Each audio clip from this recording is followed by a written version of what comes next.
நாளிலே நம்முடைய தியானத்திற்காக எக்லீசியாஸ்டஸ் பிரசங்கியின் புஸ்தகம் 8ஆம் அதிகாரம் 2வது வசனம். 8ஆம் அதிகாரம் 2வது வசனம். தேவனிடத்தில் மனிதர்கள் எப்படி இருக்க வேண்டும் என்கிறதை குறித்து நாம் பார்க்க போகிறோம். தேவனிடத்தில் மனிதர்கள் எப்படி இருக்க வேண்டும். பட் இங்கே தான் செய்தியின் தலைப்பு, தேவனிடத்தில் மனிதர்கள் எப்படி இருக்க வேண்டும். படிங்க எக்லீசியாஸ்டஸ் 8:2. ராஜாவின் கட்டளையை கைக்கொண்டு நட என்று நான் உனக்கு எச்சரிக்கிறேன். நீ தேவனுக்கு இட்ட ஆணையின்படியே இதை செய். சரி, ஒரு நிமிடம் ஜெபம். நல்ல பிதாவே, இந்த வார்த்தைகளை கொண்டு நீங்க பேசுங்க, நீங்க வெளிப்படுங்கப்பா. உங்க வார்த்தை ஆவியாயும் ஜீவனாயும் வெளிப்படட்டும். இயேசுவின் நாமத்தில் பிதாவே, ஆமென். ஹல்லேலூயா. பாருங்க, இங்கே வாசிக்கிறோம், ராஜாவின் கட்டளையை கை கொண்டு நட என்று நான் உனக்கு எச்சரிக்கிறேன். ஆமென். இந்த பிரசங்கி எழுதினது யாருங்க? சாலமோன். சாலமோன் ஆண்டவருடைய வார்த்தையாக சொல்லுகிறார், ராஜாவின் கட்டளையை கை கொண்டு நட என்று நான் உனக்கு எச்சரிக்கிறேன். ராஜாவின் கட்டளை. உலகத்தில் வரக்கூடிய ராஜாக்கள் எல்லாரும் ஒரு குறிப்பிட்ட பகுதிகளுக்கு தான் ராஜா. ஆனால் நம்முடைய ஆண்டவரை பற்றி வேதம் என்ன சொல்லுகிறது? சங்கீதம் 47:7 வாசியுங்கள். சங்கீதம் 47:7 சீக்கிரமா படிங்க. அடுத்தது சங்கீதம். தேவன் பூமி அனைத்திற்கும் ராஜா. தேவன் பூமி அனைத்திற்கும் ராஜா. ஒரு அல்லேலூயா சொல்லுங்க. அல்லேலூயா. தேவன் பூமி அனைத்திற்கும் ராஜா. ஆமென். whole world a king is there, that is our God. ஹல்லேலூயா. ஆமென். நம்முடைய ஆண்டவர் எப்படிப்பட்டவர்? பூமி அனைத்திற்கும் ராஜா. ஹல்லேலூயா. இந்திய நாட்டு பிரதமர் யாருங்க? பிரதமர் மோடி அவர்கள். அவர் இந்தியாவுக்கு மட்டும்தான் பிரதமர். வேற நாட்டுக்கு போய் நான் தான் பிரதமர்னா என்ன ஆகும்? ஆனா ஆண்டவர் எப்படிங்க? பூமி அனைத்திற்கும், ஹோல் வேர்ல்டு, பூமி அனைத்திற்கும் ராஜா. ஹல்லேலூயா. அவர் ராஜாக்களுக்கெல்லாம் ராஜா. அவர் மகாராஜா. இயேசு ராஜா. ஹல்லேலூயா. ஆமென். அவர் ராஜாவாய் இருக்கிறார். அல்லேலூயா. ஆக ராஜாவின் கட்டளையை கை கொண்டு நட என்று எச்சரிக்கிறேன். ராஜாவின் வசனம், அதான் கட்டளை. இந்த வசனத்துக்கு என்ன செய்டுங்க? கை கொண்டு நடக்க வேண்டும். வசனத்தை கீழ்ப்படிஞ்சு நடக்கணும். வசனத்தை பிடிச்சு நடக்கணும். வசனத்தை சார்ந்து நடக்கணும். வசனத்தின் படி நடக்கணும். அல்லேலூயா. அவர்களுக்கு தான் ஆசீர்வாதம். அல்லேலூயா. அல்லேலூயா. உதாரணமா சொல்ல போனா, ஒரு இட்லி சுடுறீங்கன்னு வைங்களேன், அதுக்கு என்ன செய்யணும்? அரிசி உளுந்து ஊற வச்சு ஆட்டணும். நான் அரிசி மாத்திரம் தான் ஆட்டுவேன், இட்லி சுடுவேன்னா இட்லி வராது. உளுந்து மாத்திரம் தான் ஆட்டுவேன்னா வராது. சரி மெஷர்மெண்ட் போடணும். ஆட்டுறவங்களுக்கு தெரியும், மாவாட்டுறவங்களுக்கு தெரியும் இல்லையா? ஒரு படி அரிசிக்கு எவ்வளோ உளுந்து போடணும் சொல்லுங்க? 100 கிராம் போடணும். பாருங்க, சின்ன பிள்ளைங்களுக்கு தெரியுது. ஒரு படி அரிசிக்கு 100 கிராம் உளுந்து போடணும். அந்த அளவில் போட்டு நல்லா ஊற வச்சு ஆட்டி முந்தின நாள் என்ன செய்யணும்?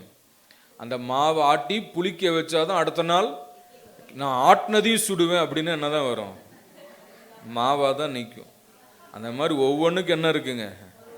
ஒரு அளவு, ஒரு ஃபார்முலா இருக்கு. சும்மா அந்த மாதிரி வசனத்தின்படி வாழ்ந்தா தான் ஆசீர்வாதம். ஆண்டவர் சொல்றார், ராஜாவின் கட்டளையை கை கொண்டு நட என்று உனக்கு எச்சரிக்கிறேன். கொஞ்சல ஆண்டவர் கெஞ்சில என்ன சொல்றாரு?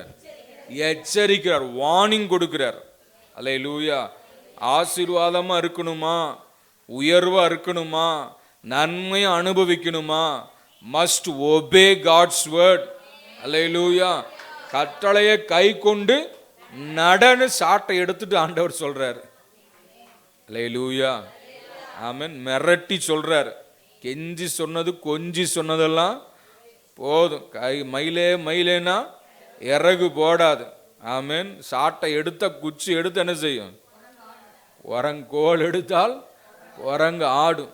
ஆமேன். மயிலே மயிலேன்னா இறகு போடாது. எடுத்து கம்பு எடுத்து 4 வச்சு என்ன ஆகும்?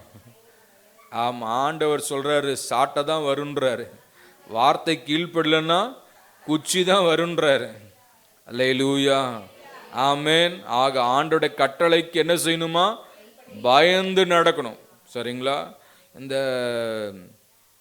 இந்த வசனம் எனக்கு ரொம்ப பிடிக்கும், ரொம்ப பிடிக்கும். எந்த வசனம்னா, இதே இந்த எக்லீசியாஸ்டஸில் பிரசங்கியில் கடைசி அதிகாரத்தில் கடைசிக்கு முந்தின வசனம் 12ஆம் அதிகாரம் 13வது வசனம் படிங்களேன்.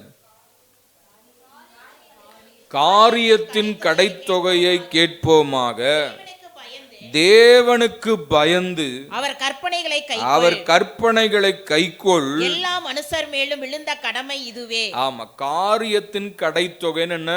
கன்க்ளூஷன். ஆமேன். சாப்பாடு போட்டு சாப்பிட்டு குழம்பு ஊற்றி புளி குழம்பு ஊற்றி எல்லாம் சாப்பிட்டு முடிச்சு கன்க்ளூஷன் என்ன? இலைய வலிச்சு நக்கிறதா.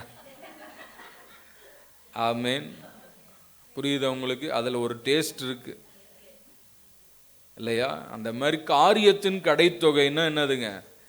கடைசியா ஆண்டவர் சொல்ற ஒரு கன்க்ளூஷனான வேர்டு என்னன்னா, எல்லா மனுஷருக்கும், to everyone, to every human being, அவர் என்ன சொல்றார்? தேவனுக்கு பயந்து, ஃபியர் காட், தேவனுக்கு பயந்து. ஆமேன். நான் மாட்டேன் அப்படின்னு எதிர்த்து நின்னா அடிதான் விழும். புரியுதா உங்களுக்கு? தேவனுக்கு பயந்து, ஃபியர் காட். ஆமேன்.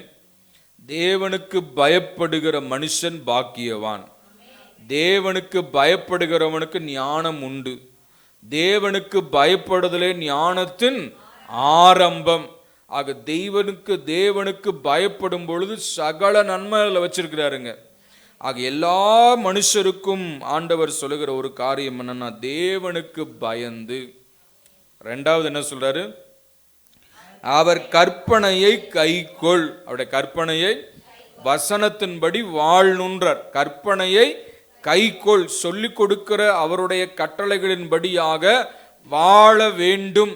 இதுதான் எல்லா மனுஷர் மேலும் விழுந்த கடமை. கடன் வேற, கடமை வேற. கடன்றது என்ன? நம்ம செஞ்சா செய்யலாம், செய்யாம போனா போலாம். கடமை என்பது என்ன? செய்தே ஆக வேண்டும். அல்லேலூயா. Duty of all mankind is what? கடமை. ஆமென். எல்லார் மேலும் விழுந்த கடமை என்ன? கர்த்தருக்கு பயந்து அவர் வார்த்தைக்கு கீழ்ப்படிய வேண்டும், அவர் வார்த்தையின்படி வாழ வேண்டும் என்பதே எல்லா மனுஷர் மேலும் விழுந்த கடமை. பிடிச்சாலும் பிடிக்கலனாலும் என்ன செய்யணும்? செஞ்சுதான் ஆகணும். அல்லேலூயா. சில வீட்டில் என்ன வச்சிருப்பாங்க? பாவக்காய் குழம்பு வச்சிருப்பாங்க. பிள்ளைகளுக்கு பிடிக்கவே செய்யாது. ஆனால் சில வீடுகளில் சலுகை காமிப்பாங்க. இல்லையா, பாவக்காய் வேண்டாம், வேற ஏதாவது செஞ்சு சாப்பிடு. ஆனால் ஆண்டவர் சொல்றாரு சலுகையே கிடையாது. எல்லா மனுஷர் மேலும் விழுந்த கடமை. அவர் ட்ரம்ப்பா இருக்கலாம், அவர் புட்டினா இருக்கலாம், யாரா வேணாலும் இருக்கலாம். எல்லா மனுஷர் மேலும் விழுந்த கடமை ஒன்று என்னன்னா, தேவனுக்கு பயந்து நடக்கணும். 2வது கற்பனை கடைபிடிக்கணும். ராஜாவின் கட்டளைக்கு கீழ்ப்படிந்து நடக்க வேண்டும் என்று எச்சரிக்கிறேன். அந்த ராஜா யாருங்க? அவர் பூமி அனைத்திற்கும் ராஜா. அல்லேலூயா. அது மாத்திரமல்ல, இன்னொரு வசனத்தை நம்ம படிக்கிறோம் பாருங்க. சங்கீதம் 10:16 படிங்க. சங்கீதம் 10:16 சீக்கிரமா. சங்கீதம் 10:16. கர்த்தர் சதா காலங்களுக்கும் ராஜா. அல்லேலூயா. கர்த்தர் பூமி அனைத்திற்கும் ராஜா. அடுத்தது சதா காலமும் ராஜா. அல்லேலூயா. உலகத்துல ஒரே ஒரு அதிபர் தான் 58 வருஷமா அதிபராக இருந்தார். அவர் யாரு தெரியுமா? சொல்றீங்களா? கியூபா நாட்டில் அதிபராக இருந்தவர் ஃபிடரல் காஸ்ட்ரோ அப்படின்னு சொல்லிட்டு. அவர் தான் 58 வருஷம் ஒரே நாட்டுக்கு அதிபராக இருந்தார். மீதி எல்லாம் பார்த்தீங்கன்னா எத்தனை வருஷம், 4 வருஷம் தான். அமெரிக்காவில் ஜனாதிபதி 4 வருஷம். ஒரு நபர் 2 தடவை ஜனாதிபதி ஆகலாம், 8 வருஷம் ஆகலாம், அவ்வளவுதான். அதுக்கப்புறம் ஆக முடியாது. அந்த மாதிரி உலகத்தில் வரக்கூடிய பதவி காலம்லாம் 4 வருஷம் 5 வருஷம். ஆனால் நம்முடைய ஆண்டவர் எப்படிங்க, சதா காலமும் ராஜா. அல்லேலூயா. கரங்களை தட்டி ஆண்டவரை மகிமைப்படுத்துங்களேன். அல்லேலூயா. சதா காலங்களுக்கும் ராஜா. ஒரு ஆமென் சொல்லுங்க. அல்லேலூயா. சதா காலம், எக்காலமும் ராஜா. அவருடைய கட்டளைக்கு என்ன செய்யணுமா, பயந்து நடக்கணும், அஞ்சி நடக்கணும். அல்லேலூயா. அடுத்தது 1 தீமோத்தேயு 6:15 படிங்களேன். 1 தீமோத்தேயு 6:15 சீக்கிரமா படிங்க. 1 தீமோத்தேயு chapter 6 verse 15. அந்த பிரசன்னமாகுதலை தேவன் தம்முடைய காலங்களில் வெளிப்படுத்துவார். அவரே நித்தியானந்தமுள்ள ஏக சக்கராதிபதியும் ராஜாதி ராஜாவும் கர்த்தாதி கர்த்தாவும். போதும். அவர் யாருங்க, ராஜாதி ராஜா, கிங் above all kings. அல்லேலூயா. அவர்தான் ராஜாக்களுக்கெல்லாம் ராஜா, அதிபதிகளுக்கெல்லாம் அதிபதி, ஆளுகைகளுக்கெல்லாம் ஆளுபவர். யாருங்க, நம்முடைய ராஜா. அல்லேலூயா. அல்லேலூயா. அல்லேலூயா. ராஜாதி ராஜாவை கொண்டாடுவோம், நாள்தோறும் துதிப்பாடி கொண்டாடுவோம். இயேசு ராஜாதி ராஜாவை கொண்டாடுவோம், நாள்தோறும் துதிப்பாடி கொண்டாடுவோம். கலக்கமில்ல எனக்கு கவலை இல்ல, கர்த்தரின் மெய்ப்பராயிருக்கிறார். கவலை இல்ல எனக்கு கலக்கமில்ல, கர்த்தரின் மெய்ப்பராயிருக்கிறார். பசும்புல் மேய்ச்சலுக்குள் நடத்துவார், நான் இளைப்பாறி என்றும் அமர்ந்திருப்பேன். பசும்புல் மேய்ச்சலுக்குள் நடத்துவார், நான் பசியாறி என்றும் அமர்ந்திருப்பேன். போதும். ராஜாவின் கட்டளைக்கு என்ன செய்யணுமா, ராஜாவின் கட்டளை கை கொண்டு நட என்று உனக்கு நான் எச்சரிக்கிறேன். அல்லேலூயா. கட்டளைக்கு பயப்படலன்னு என்ன ஆகும்? நீதிமொழிகள் 13:13 படிங்க. நீதிமொழிகள் 13:13. திருவசனத்தை அவமதிக்கிறவன், கட்டளையை அவமதிக்கிறவன், ஆண்டவருடைய எச்சரிப்பை அவமதிக்கிறவன் என்னாவா? சத்தமா சொல்லுங்க. நாசம் அடைவான். நாசம் அடைன்னு என்ன அர்த்தம் சொல்லுங்க? ஒன்றுமில்லாம பிச்சு பிச்சு நாசம் அடைவான். புரியுதா உங்களுக்கு? திருவசனத்தை, கட்டளையை, ராஜாவின் கட்டளையை மதிக்காதவன், ராஜாவின் கட்டளைக்கு கீழ்ப்படியாதவன், ராஜாவின் கட்டளையை ஏற்றுக்கொள்ளாதவன் என்னவானா? நாசம் அடைவான். அப்படின்னு என்ன அர்த்தம்? ஒரு அழகா பூ மாலையை கட்டி குரங்கையில கொடுத்தா என்ன ஆகும்? பூ தனியா நாறு தனியா பிச்சு எரிஞ்சிரும். அந்த மாதிரி அதான் நாசப்படுத்துறது. அந்த மாதிரி ஆண்டவருடைய கட்டளைக்கு பயந்து நடந்த கர்த்தர் பாதுகாப்பார். கர்த்தர் நம்மை சுற்றிலும் வேலியா இருப்பார். கர்த்தருக்கு பயப்படலன்னா, கட்டளைக்கு கீழ்ப்படல, வேலி எடுத்துருவார். வேலி எடுத்து என்ன ஆகும்? பிசாசு உள்ள வந்துடுவான். காட்டு பன்றி அதை உழுது போட்டது படிக்கிறோம் இல்லையா? என்ன ஆகும்? வேலி எடுத்துட்டாருன்னா சத்துரு உள்ள நுழைஞ்சு எல்லாத்தையும் என்ன செய்வான்? கெடுத்து குட்டிச்சேவராக்கி நாசம் பண்ணிடுவான். சரிங்களா? ஒன்றும் வேண்டாம். உங்கள் வீட்டுக்கு வெளியே குப்பையை வைக்கிறீங்க, குப்பை வண்டிக்காரர் வரல, ஒரு 2 மணி நேரம் கழிச்சு போய் பாருங்க என்ன ஆயிருக்கும்? நாய் வந்து இழுத்து போட்டு எல்லாத்தையும் ரோட்டில் பரப்பி விட்டு தான். அது எப்படி இருக்கு உங்களுக்கு பார்க்குறதுக்கு? ஐயையோ ஐயையோன்னு தலைவலி வந்துடும் இல்லையா? அந்த மாதிரி ஆண்டவருடைய வார்த்தைக்கு கீழ்ப்படல, வசனத்தை அவமதிச்சால் என்ன ஆகும்? நாசமாக போயிடுவோம். என்ன பயமா இருக்கா?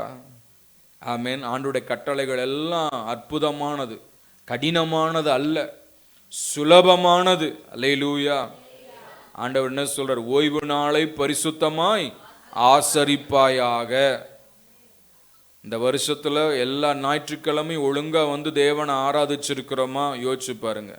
ஆண்டவர் எச்சரிக்கிறார். வார்த்தை கீழ்ப்படிலன்னு என்ன செய்வார்? அவ்வளவுதான். அடுத்தது சுவிசேஷம் அறிவிக்கணும், பரிசுத்தமா வாழணும், யாவரோடு ஐக்கியமா இருக்கணும். ஆமேன். இந்த வார்த்தைக்கெல்லாம் நம்ம கீழ்ப்படிஞ்சிருக்கிறோமா பாருங்க. இல்லைன்னா ஆண்டவர் எச்சரிக்கிறார். ஆமேன்.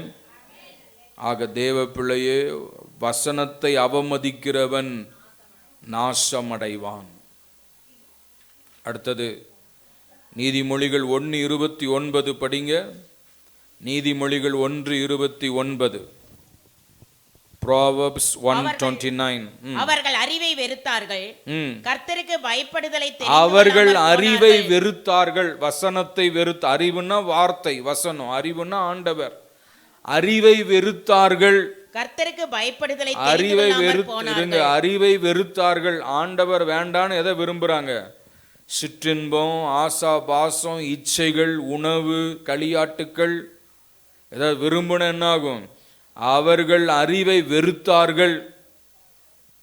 அப்புறம் கர்த்தருக்கு பயப்படுதலை தெரிந்து கொள்ளாமல், ஆண்டவருக்கு பயந்து அஞ்சி நடக்கணுன்றதை விரும்பல, தெரிந்து கொள்ளாமல் போனார்கள். அடுத்த ரிசல்ட் என்ன? என் ஆலோசனையை அவர்கள் விரும்பவில்லை. என் ஆலோசனையை விரும்பவில்லை. ஆண்டவருடைய ஆலோசனை என்ன செய்யல? விரும்பவில்லை.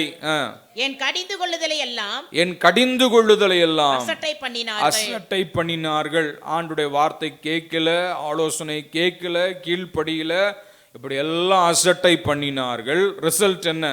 ஆகையால் அவர்கள் தங்கள் வழியின் பலனை புசிப்பார்கள். வழியின் பலனை புசிப்பார்கள். பெற்றோர் சொல்றாங்க, டே நல்லா படிடா, படிக்கிற போது படிடான்னு சொல்லுவாங்க. இவன் என்ன சொல்லுவான்? எனக்கு முடியல, படிப்பு ஏறல, கவனம் சிதறது அப்படின்னு படிக்க மாட்டான். அப்ப தெரியாது. ஆனால் கொஞ்ச நாள் கழித்து பெற்றோரெல்லாம் தேவ ராஜ்யத்துக்கு போயிடுவாங்க. அதுக்கப்புறம் அவன் கஷ்டப்பட்டு வாழுவான் பாருங்க. ஆமீன். மூட்டை சுமப்பான் பாருங்க. அங்கே மெக்கானிக்கலில் போய் ஸ்பேனர் எடுத்து திருப்புவான். அப்போ தான் யோசிப்பான், ஐயையோ சொன்ன போது கீழ்ப்படியாமல் போயிட்டோமே. வழியின் பலனை புசிப்பார்கள். ஆமீன். ஆக தேவ பிள்ளை, வழியின் பலன்னா எதை விதைக்கிறோமோ அதை தான் அறுப்போம். ஆண்டுடைய வார்த்தை கீழ்ப்படிஞ்சா ஆண்டவர் ஆசீர்வதிப்பார். கீழ்ப்படியலன்னா அதுக்குரிய ஆசீர்வாதம் தான் கிடைக்கும். எதை விதைக்கிறோமோ, எதை பேங்க்ல போடுறோமோ அதை ரிட்டர்ன் கிடைக்கும். ஒன்றும் போடலன்னா ஒன்றும் முட்டை தான் கிடைக்கும். ஆமேன். அதனால என்ன செய்யணும்? வார்த்தை கீழ்ப்படியணும். காலத்தே பயிர் செய். நல்ல சுகமா பலனா ஜீவனா இருக்கும்போதே ஆண்டவரை ஒழுங்கா தேடி அவருக்காக வாழ்ந்துடணும். இல்லைன்னா போச்சு, அவ்வளோதான். ஆமேன். ஆக வசனத்தை அவமதிக்கிறவன் நாசமடைவான். வசனத்துக்கு கீழ்ப்படியாதவன், ஆலோசனையை புறம்பாக்குகிறவன் என்ன செய்வானா? வழியின் பலனை புசிப்பான். ஆண்டவரை நோக்கி கூப்பிட்டாலும் அவர் என்ன செய்ய மாட்டார்? அவனுக்கு இறங்க மாட்டார், செவி கொடுக்க மாட்டார். வீட்டில் போய் எல்லாம் படிச்சு பாருங்க. கடைசி ஒரு வசனம், நிறைய வசனம் இருக்கு, சொல்ல நேரம் இல்லை. நீதிமொழிகள் 19:16 படிங்க. நீதிமொழிகள் 19:16.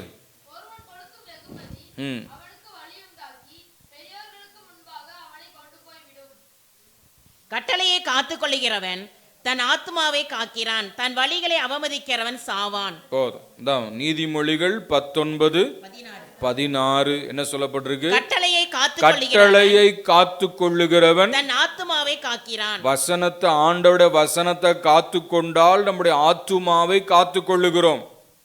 அடுத்தது, தன் வழிகளை அவமதிக்கிறவன் சாவான். செத்தா முடிஞ்சதுன்னு நினைச்சுக்கிறோம், அது இல்லை. செத்ததுக்கு அப்புறம் தான் ஆரம்பமே இருக்கு. ஆமேன். ஆக செத்தா வாழ்க்கை முடிஞ்சதல்ல, செத்ததுக்கு அப்புறம் தான் என்ன இருக்கு? ஆரம்பம் இருக்கு. என்ன ஆரம்பம்? நரக வாழ்க்கை ஆரம்பம். ஆமேன். ஆக வழியை அவமதிக்கிறவன் நாசமடை. அது என்ன படிக்கிறோம்? 2வது பகுதி, கட்டளையை காத்து நடக்கிறவன் ஆத்துமாவை காக்கிறான், தன் வழிகளை அவமதிக்கிறவன் என்னதுங்க? ஆண்டுடைய வார்த்தையை புறக்கணிக்கிறவன், அவமதிக்கிறவன், ஜனங்களை அவமதிக்கிறவன், வார்த்தைகளை அவமதிக்கிறவன், ஆராதனைகளை அவமதிக்கிறவன் என்ன ஆவானா? சொல்லுங்க, சாவான். பிழைக்க முடியாது. செத்தவன் பிழைக்க முடியுமா? சொல்லுங்க. செத்தவன் வாயில மண்ணு, உயிரோடு இருக்கிற வாயில கறி. அதான் நடக்குது இன்னைக்கு, இல்லையா? அந்த மாதிரி தான் நடக்கும். கட்டளை அவமதிக்கிறவன் சாவான். என்ன அர்த்தம்? எதுவும் அனுபவிக்க முடியாது. ஆனா கட்டளை காத்து நடக்கிறவன் எப்படி இருப்பானுங்க? வாழ்வடைவான். அல்லேலூயா. ஜீவனோடு இருப்பான், ஆசீர்வாதங்களை சுதந்தரிப்பான். அல்லேலூயா. அடுத்தது பாருங்க, அடுத்த வசனம் 8:3 வாசிங்க. பிரசங்கி 8:3 முடிக்க. அவன் சமூகத்தை விட்டு விலக துரிதப்படாதே. அவர் சமூகத்தை விட்டு விலக துரிதப்படாதே. ஆண்டவர் சமூகத்தை விட்டு ஓடுறதுல இருக்கக்கூடாது. சில பேர் மணியை பார்த்துட்டே இருப்பாங்க. 8:45 எந்திரிச்சு ஓடு, 9 ஓடு. அதே டாக்டரை போய் பார்க்க 10 நிமிஷம் எச்சானாலும் பல்ல கடிச்சிட்டுனாச்சு உட்கார்ந்து இருக்கிறது. முன்னாடி 4 டோக்கன் இருக்குது, 5 டோக்கன் பார்த்துட்டு போயிடுவோம். ஆனதே ஆச்சு. பஸ்ஸுக்கு லேட்டானாலும் பரவாயில்ல, கால் டாக்ஸி பிடிச்சி போயிடலான்னு உட்கார்ந்து இருக்கிறது. ஆராதனைக்கு வந்து கொஞ்சம் லேட்டானா எப்படிங்க? எந்திரிச்சு ஓடுறது. அதனால ராஜாவின் சமூகத்தை விட்டு விலக துரிதப்படாதே. யூதாஸ் காரியோத்து ஓடினான் ஆண்டவர் சமூகத்தை விட்டு. எல்லா சீஷர்களும் அங்கே உட்கார்ந்துட்டு இருக்கிறாங்க. ஒருத்தன் மாத்திரம் என்ன செய்தான்? ஓடுறான். ஏன் ஓடுறான்? பிசாசு அவனுக்குள் நுழைந்தான். ஏன் பிசாசு நுழைஞ்சது? அவனுக்குள்ள பண ஆசை. என்ன ஆசை? பண ஆசை. பணப்பையை சுமந்து கொண்டிருந்தவன். இயேசு கிறிஸ்துவுடைய கேஷியராக இருந்தவன் யாரு? யூதாஸ். அவனுக்குள்ள பண ஆசை வந்துருச்சு. இன்னைக்கு மனுஷன் ஏன் ஆண்டவர் சமூகத்தை விட்டு விலகி ஓடுறான்னா, பணம் பணம் பணம், காசு காசு காசு. ஆமேன். இந்த காசு வந்து ஜீவனை கொடுக்காது. பணம் இருந்தால் பரலோகம் போயிடலான்னு எல்லா பணக்காரனும் போயிடுவாங்க. பணம் ஒரு நாளும் பரலோகம் கொண்டுட்டு போகாது. பண ஆசை எல்லா தீமைக்கும் வேறாயிருக்கிற. சிலர் அதை இச்சித்து அநேக வேதனைகளால் தங்களை தாங்கள் என்ன செய்யறாங்க? உருவ குத்தி கொள்ளுகிறார்கள். ஆமேன். இன்னைக்கு காலையில் 4 மணிக்கு 10,000 ரூபா கொடுக்குறேன்னு சொன்னாங்கன்னு என்ன செய்ய? எந்திரிச்சு ஓடிடுவோம். 4 மணிக்கு ஆண்டவர் ஆராதிக்க போய் 10,000 ரூபா காணிக்கை கொடுத்துட்டு வருவோன்னு வரமாட்டாங்க. புரியுது உங்களுக்கு? ஆமேன். ராஜாவின் சமூகத்தை விட்டு விலக துரிதப்படாதே. இந்த கடைசி நேரத்தில் கூட யூதாஸ்க்கு உணர்வு இல்லை. ஆமேன்.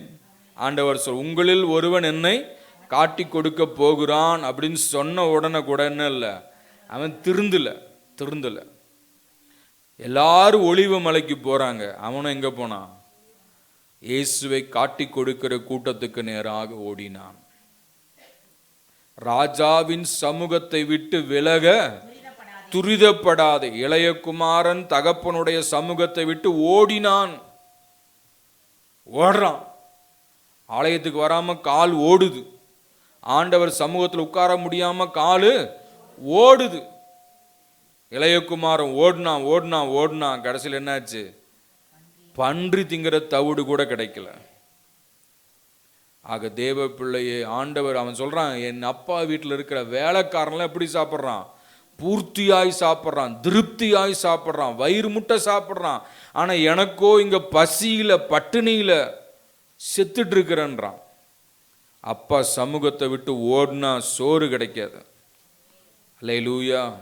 கர்த்தர் சமூகத்தில் இருக்கிறவங்களுக்கு ஆண்டவர் வயிறார கொடுப்பார், வேண்டிய மட்டும் கொடுப்பார், திருப்தியா கொடுப்பார். கர்த்தரை தேடினா கறியும் சோறும் கிடைக்கும். ஆமேன். எங்க அத்தை சொல்லுவாங்க, இன்னைக்கு தேவ ராஜ்யத்துக்கு போயிட்டாங்க, கர்த்தரை தேடினா கறி சோறு கிடைக்கும்பாங்க. ஞாயிற்றுக்கிழமை சர்ச்சுக்கு வந்துட்டு போய் பாருங்க, உங்க வீட்டில் எல்லாம் கறி தான் இருக்கும். ஆமேன். ஆலயத்துக்கு வராமல் இருந்தீங்கன்னா கஞ்சி தான் கிடைக்கும். Praise God. அல்லேலூயா. ஆக தேவ கர்த்தரை தேடின பிள்ளைங்களுக்கெல்லாம் கர்த்தர் என்ன கொடுத்தார்? அப்பமும் மீனும் கொடுத்தார். ஆமேன். ஆக தேவன் நல்லவர். அல்லேலூயா. ராஜாவின் சமூகத்தை விட்டு விலக துரிதப்படாதே. அடுத்தது, பொல்லாத காரியத்தில் பிடிவாதமாய் நில்லாதே. இன்னைக்கு பிடிவாதம், நான் திருந்த மாட்டேன், என்னால முடியாது. புருஷனை மரியாதை கொடுத்து கூப்பிட என்ன டேன்னு தான் நான் கூப்பிடுவேன். ஆண்டவர் சொல்றாரு, நீ நாய் வாழு நிமிராதுன்றார். இருக்கீங்களா? பிடிவாதமே ஆகாது. வாதத்துக்கு மருந்து இருக்கு, பிடிவாதத்துக்கு மருந்தே சாட்டை அடி தான் ஒழுகும். ஆக ஆண்டவர் சமூகத்தில் என்ன செய்யக்கூடாது? பிடிவாதமாய், ராஜாவின் சமூகத்தில் பிடிவாதமாய், பொல்லாத காரியத்துல பிடிவாதமா நிக்காதீங்க. இந்த அப்பா அம்மா இந்த ட்ரெஸ் வேண்டாண்டா, காசு அதிகமாகுது அப்படின்னா எனக்கு வாங்கி கொடுத்தாதான் நான் அந்த இடத்த விட்டு வருவேன்னு பிடிவாதமா நிக்காத. ஆமேன். திருமண விஷயத்தில் இந்த பொண்ணைத்தான் நான் கட்டும், இல்லாட்டி நான் சன்னியாசியா போறேன் அப்படியாச்சும் போன்னு துரத்தி விடுங்க. போட்டு கட்டிட்டு சீரழிவுபடுறதை விட என்ன செய்யலாம்? ஓடா நீ சன்னியாசியா, துரத்தி விடுங்க. புரியுதா? அந்த மாதிரி பிடிவாதமே ஆகாது. ஆமேன். தேவ பிள்ளையே, ஆண்டவர் ஆலோசனையா சொல்றாரு, பொல்லாத காரியத்தில் பிடிவாதம், ஆகாத காரியத்துல பிடிவாதம் பண்ணாதீங்க. விட்டு கொடுத்து போங்க. விட்டு கொடுத்தவன் கெட்டு போக மாட்டான், கெட்டு போறவன் விட்டு கொடுக்க மாட்டான். சில பேர் பாரு, இந்த வண்டி ஓட்டுறதுல யாரும் மிந்திட்டு போயிடக்கூடாது. நம்ம டேனியல் இருக்கிறாரு பாருங்க, யாரும் அவரை மிந்திடக்கூடாது. ஏன்னா அவர் ஆரம்பத்தில் எனக்கு டிரைவர், யாரும் மிந்திடக்கூடாது. சந்தில் புந்தில் மூந்து என்ன செய்வார்? அந்த பிடிவாதம் அது ஆகாது. நான் கேஷுவலாக இருப்பேன், போறியே ஓட்டிட்டு போடா அப்படின்ட்டு யாரையும் சட்டையே பண்ண மாட்டேன். அந்த மாதிரி சில காரியத்தில் என்ன செய்யக்கூடாது? பிடிவாதமே ஆகாது. நான் இப்படிதான், நான் அப்படிதான் சொல்லவே கூடாது. ஆமேன். பொல்லாத விஷயத்துல பிடிவாதமாய் நில்லாதே. அவன் தனக்கு இஷ்டமானதெல்லாம் செய்வான். ஆமா, ராஜா தனக்கு இஷ்டமானதெல்லாம் செய்வான். அவர் என்ன இஷ்டமெல்லாம் செய்வாரு. ஆமேன். அவர் வார்த்தைக்கு அப்படியே கீழ்ப்படியும் பொழுது ஆண்டவர் ஆசீர்வதிப்பார். அல்லேலூயா. ஒரே வசனம் சொல்லி முடிக்கிறப்போ ஒரு வசனம் நிறைய வசனம் ஆயிருச்சு. 8:12 படிங்க. 8:12. பாவி 100 தரம் பொல்லாப்பை செய்து நீடித்து வாழ்ந்தாலும் என்ன, தேவனுக்கு அஞ்சி அவருக்கு முன்பாக பயந்திருப்பவர்களே நன்றாய் இருப்பார்கள் என்று அறிந்திருக்கிறேன். சரி, என்ன சொல்றாரு பாருங்க, 2வது பகுதி. தேவனுக்கு அஞ்சி அவர் வார்த்தை கீழ்ப்படிந்து அவருக்கு முன்பாக பயந்திருக்கிறவர்களே நன்றாயிருப்பார்கள். ஏன் ஆண்டவர் இந்த வசனத்தெல்லாம் சொல்றாரு? நம்ம நல்லா இருக்கணும். அல்லேலூயா, அல்லேலூயா. ஆக தேவனுக்கு பயந்து அஞ்சி அவருக்கு முன்பாக பயந்திருக்கிறவர்களே நன்றாயிருப்பார்கள் என்று அறிந்திருக்கிறேன். துன்மார்க்கனோ வசனத்துக்கு கீழ்ப்படியாதவனோ நன்றாயிருப்பதில்லை. என்ன சொல்லப்பட்டிருக்கு? நன்றாயிருப்பதில்லை. அல்லேலூயா, அல்லேலூயா, ஆமென். ஆக தேவ பிள்ளையே, நன்றாயிருக்க வேண்டுமானால் என்ன செய்யணும்? தேவனுக்கு அஞ்சி அவருக்கு பயந்து இருக்க வேண்டும். அவர்கள் தான் எப்படி இருப்பாங்க? நல்லா இருப்பாங்க. அல்லேலூயா. நல்லா இருக்கணுமா? ஒருத்தரை பார்த்தோன்னு என்ன கேட்குறோம்? நல்லா இருக்கீங்களா? நம்ம என்ன பதில் சொல்றோம்? ஏதோ இருக்கிறேங்க, உங்க தயவுங்க. இப்படி இல்லை, நான் நல்லா இருக்கிறேன்னு சொல்லணும்னா ஆண்டவருக்கு பயந்து அஞ்சி கட்டளைக்கு கீழ்ப்படிந்து ராஜாவின் வார்த்தைக்கு செவி கொடுத்து வாழும் பொழுது அல்லேலூயா நாம் நல்லா இருப்போம்.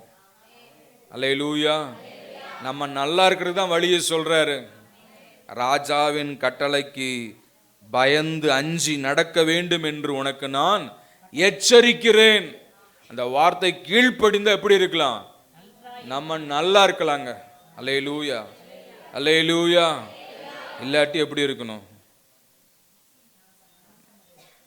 நாரி போய் தான் இருக்கணும். பிரைஸ் காட். நல்லா இருக்கணும்னா என்ன செய்யணும்? வார்த்தை கீழ்ப்படிந்து ராஜாவின் சமூகத்தில் தரித்திருந்து பிடிவாத குணம் இல்லாமல் ஆமென் கீழ்ப்படுகிற குணத்தோடு இருப்போமானால் ஆண்டவர் நம்மை நல்லா வைப்பாருங்க. அல்லேலூயா. 2025 அநேகர் ஆண்டவர் நல்லா வச்சிருக்கிறார். அல்லேலூயா. 2026 இன்னும் நல்லா வைப்பார். ஆமென். வார்த்தைக்கு அஞ்சி நடந்தா போதும், கீழ்ப்படுந்து நடந்தா போதும். இது கஷ்டமானது அல்ல. ஆண்டவர் வேப்பங்காயை அரைச்சு முழுங்க சொல்லல, நல்ல காரியத்தான் சொல்றாரு, எளிதான காரியத்தான் சொல்றாரு. அவருக்கு பயந்து நடப்போம், வார்த்தைக்கு மரியாதை கொடுத்து நடப்போம், கீழ்ப்படுந்து நடப்போம். ஆண்டவர் வரக்கூடிய வருடத்துல நம்ம எப்படி வைக்க போறாருங்க? இன்னும் நல்லா வைக்க போறார். கரங்களை தட்டி கர்த்தரை மகிமைப்படுத்தலாமா? அல்லேலூயா, அல்லேலூயா, அல்லேலூயா, அல்லேலூயா, அல்லேலூயா, அல்லேலூயா. இயேசுவின் நாமத்தில் பிதாவே, ஆமென்.